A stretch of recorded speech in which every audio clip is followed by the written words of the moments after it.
कितने बहन भाई थे फैसल भाई आप? 2 भाई हैं हम, ओके। मतलब एक मेरा भाई और है, और 2 बहनें हैं।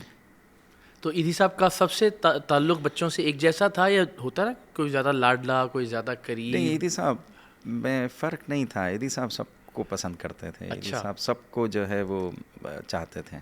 तो ये एक ऐसी शख्सियत की जिसने न जाने कितने बच्चों की कफ़ालत की, न जाने कितने यतीम खाने चल रहे हैं, न जाने कितने ऐसे बच्चे के जो लोग छोड़ जाते थे झूलों में और उनकी कफ़ालत कर रहे थे।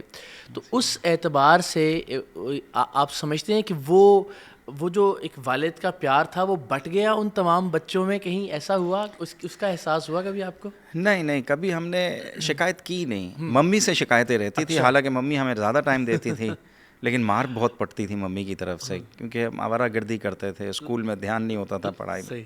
तो वो सारी जो सख्तियाँ, मार जो पड़ती थी, वो मम्मी की तरफ से पड़ती थी। ईदी साहब कभी नहीं कहते थे, तो वो और अच्छा, ईदी साहब ने कभी टाइम नहीं दिया, तो हमने कभी शिकायत भी नहीं की, क्योंकि हमें पता था कि ईदी साहब एक मिशन से जुड़े हुए हैं, एक ऐसे काम से जुड़े हुए हैं जो मतलब उन लोगों का है जो तकलीफ़ में हैं लोग। तो हमने, बल्कि हमें खुशी महसूस होती थी कि हम ईदी साहब का कहीं हाथ बटाएँ, हम ईदी साहब के अच्छा। साथ जाएँ। तो हम जाते थे, कभी कोई शहर से बाहर कोई इंसिडेंट हो जाए, वाक़या हो जाए, तो कोशिश होती थी कि मैं भी जाऊँ, ईदी साहब मैं आऊँ। मैं ज़िद करता था, तो कभी-कभार ईदी साहब ले जाते थे, कभी कभी-कभार मना नहीं ले कर जाते देते। थे।